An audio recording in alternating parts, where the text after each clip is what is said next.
Vous allez bien? Oui. Oui. Donc, juste pour faire une petite mise en contexte, en fait, il y a un cours qui s'appelle Introduction à la comptabilité. C'est un cours qui se donne au baccalauréat en sciences en administration des affaires et aussi au baccalauréat en sciences comptables. C'est le premier cours de la comptabilité. Donc, il y en a qui ça va être leur premier et leur dernier, ceux qui sont en administration des affaires. Et les autres, ceux qui vont aller en sciences comptables, c'est le premier d'une longue série de beaucoup de plaisir. Puis, est-ce que, avant de commencer, est-ce qu'il y en a aussi qui aiment ça voyager? J'imagine tout le monde, pas tout le monde, mais presque. C'est quoi, mettons, toi, ta destination de rêve? Ah, moi, c'est Nicaragua. Nicaragua.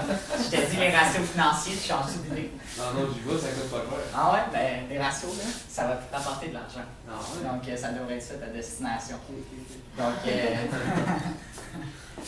une petite mise en contexte. Je sais que là, on est à la 13e semaine. On a vu beaucoup d'éléments des états financiers. On a vu l'équation comptable.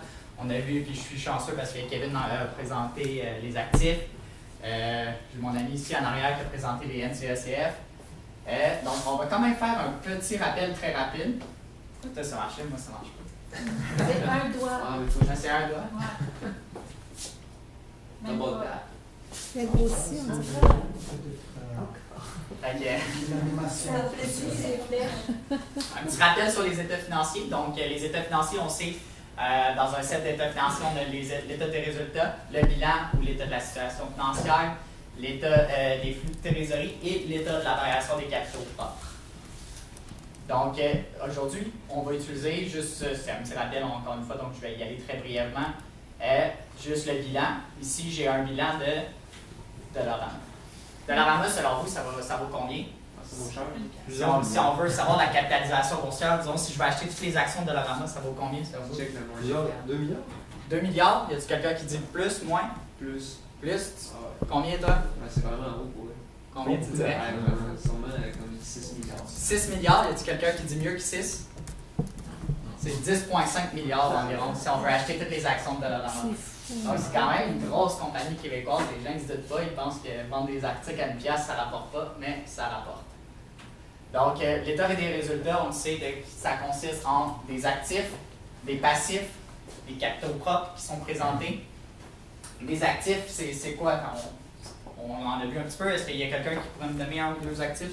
Ouais, des actifs, c'est ce qui n'est pas considéré comme de la dette, donc de l'argent à toi. Ça Ça peut être, être des liquidités, c'est un très bon Ça peut être exemple. des liquidités, mais ça peut être des investissements fonciers, j'imagine. Ça peut être des investissements aussi, très bon point. Donc, je vais vous donner quelques images. Donc, un magasin de Dollarama, ça peut être un actif. Une manufacture, des investissements à la bourse, comme tu as vu, des raffineries, un camion, des liquidités, comme tu as dit, avec Bank of America, avec n'importe quelle banque.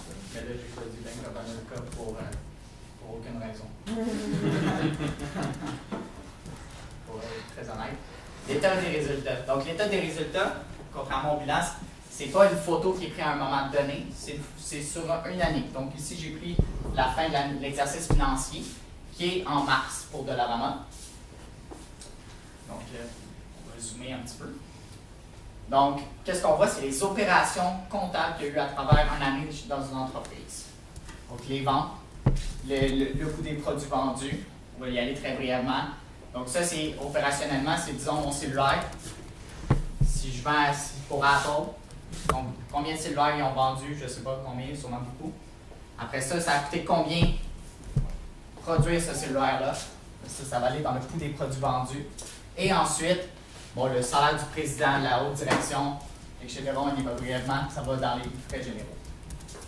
Là, ça met fin à mon petit rappel. Maintenant, on s'en va au ratio financier. Non, c'est pas la fin du rappel, c'est vrai. Je vous ai mis une petite dernière image sur une ligne de temps juste pour que vous visualisiez bien. Donc, le bilan, on se rappelle, c'est une photo à un moment donné. Et l'état des résultats, c'est sur une période de temps. Donc, quand on dit une image vaut 1000 mots, celle-là en vaut 2000. Donc, allons vers le voyage de rêve de monsieur. Donc, une petite définition, je vais vous la lire parce qu'elle est très intéressante. Donc, les ratios financiers sont un bon moyen d'évaluer le rendement de votre entreprise et de repérer les problèmes s'il y en a. Les ratios permettent de mesurer certains facteurs comme la rentabilité, la solvabilité, l'efficacité et l'endettement de votre entreprise. Donc, voilà. Donc, on va aller vers qui utilise ça, des ratios financiers. Donc, ça peut être les investisseurs. Ils veulent savoir s'ils investissent $1, ils vont récupérer combien avec leur dollar. Puis d'autres, les banques.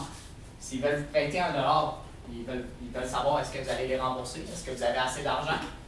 Les clients. Pourquoi des clients ou des fournisseurs, vous pourrez savoir pourquoi? Parce que les gens, une très très bonne façon de se financer, c'est à travers ces fournisseurs. Donc ici, exemple, moi j'ai une compagnie puis je vends des trombones, un attache. Ben, pour ça, il va falloir que j'achète du métal. Si je vais voir mon fournisseur, puis mon fournisseur il dit OK, tu peux me payer dans 60 jours. Ben, c'est une très très bonne façon d'améliorer mon flux de trésorerie. Donc stratégiquement, c'est extrêmement efficace. Puis même si je suis capable de pousser le 60 à 90, c'est encore mieux. 30 jours, si j'en achète pour une centaine de milliers, ben, ça me fait 30 jours avec une centaine de milliers que moi, je peux investir de mon côté pour faire des activités qui vont me rapporter. Donc, c'est une bonne façon de se financer, mais pour ça, si je veux être capable de le prêter de faire un petit prêt comme ça à mon fournisseur, ben, il faut que je vous présente une solide réputation financière.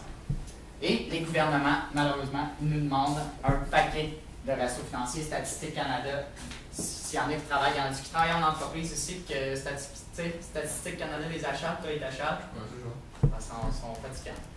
Je ne sais pas si j'ai le droit de dire ça à la caméra. On les adore. Le fils de la langue française aussi, là, c'est adorable. Les types de ratios. Les ratios, il y en a une panoplie. On peut même en faire à l'interne. Les entreprises vont s'en faire une panoplie parce que c'est un outil aussi managérial. Donc, puisque chaque entreprise va avoir des ratios qui vont vouloir s'adapter à leur entreprise. Donc, ils vont avoir, si c'est une entreprise en service, ça va être des ratios plus axés sur les services. Si ça va être une entreprise de production, ça va être des ratios plus axés en production. Et c'est extrêmement important. Puis, après ça, une entreprise peut travailler sur un ratio. Exemple, si c'est mes employés qui ne sont pas assez productifs, je m'en rends compte, je vais travailler sur ce ratio-là, je vais travailler sur la motivation de mes employés pour les mettre un petit peu plus productifs. Et ensuite, je vais aller focusser vers un autre ratio quand ce problème-là va être réglé. Donc, ça peut être pour régler des problèmes. Mais, donc ça va être plus au niveau des ratios de rentabilité. Après ça, il y a des ratios de liquidité. Donc là, les ratios de liquidité, les banques vont vous en demander une panoplie parce qu'ils veulent être sûrs que vous les payez. Ils vont vous suivre à la trace. Et un ratio de levier financier. Et comme une entreprise, vous voulez lever de l'argent. Une entreprise, là, il n'y a pas une entreprise qui est à la bourse qui n'a pas de dette. Parce qu'emprunter de l'argent, c'est la meilleure façon d'aller chercher des actifs. Parce qu'on utilise des actifs avec de l'argent qui n'est même pas à nous. Puis on leur repaye avec l'argent qu'on a fait, qui n'était même pas initialement notre argent, elle appartient à la banque ici. Donc, avoir lever de l'argent, c'est la meilleure façon.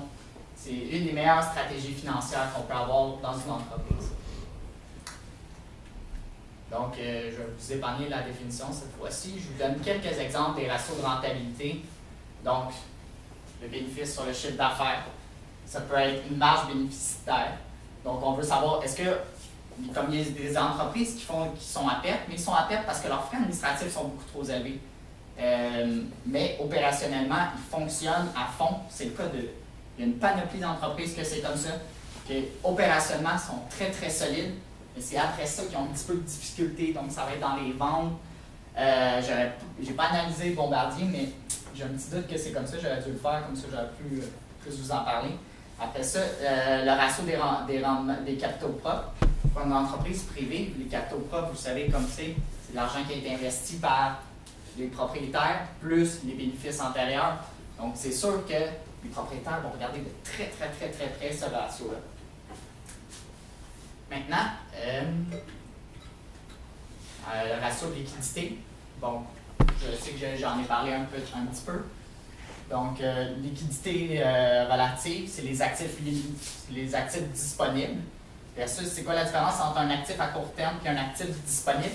Un actif disponible, ça va être la liquidité ou de la quasi-liquidité. Donc, ça peut être un investissement qu'on peut retirer à très court terme pour être capable de payer les fournisseurs. Donc, très important.